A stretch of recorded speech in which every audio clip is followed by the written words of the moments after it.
So 13.1, an individual who suffers damage by reason of any contravention by a data controller of any of the requirements of this Act is entitled to compensation from the controller for that damage. Note, an individual who suffers distress by reason of any contravention by a data controller of any of the requirements of this Act is entitled to compensation for that distress if the individual also suffers damage by reason of the contravention, or the contravention relates to the processing of personal data for special purposes.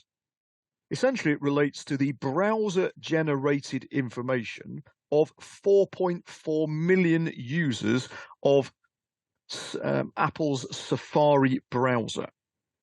And this took place, these breaches, between August 2011 and February 2012, so sometime prior to this case being decided.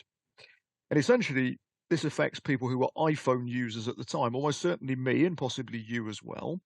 And essentially, the view was that if you accessed Google's search engine using the Apple Safari browser, Google would not be able to track what you were doing and target you with adverts. Well, you may know that Google created something called the Safari workaround and therefore were able to do that. They did that without any form of information being provided, without any form of consent or other lawful basis, and essentially that's clearly a breach. There's no argument about it. Key phrase here from the Court of Appeal case in Lloyd and Google.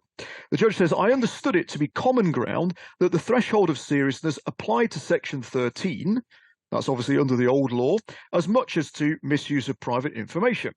That threshold would undoubtedly exclude, for example, a claim for damages for an accidental one-off data breach that was quickly remedied. Now, that phrase is one that you see trotted out in all of the subsequent cases. What I'm going to do now is to look at some cases where awards have been made and some cases where effectively the case has either been struck out by the court or has been reallocated to the county court small claims track.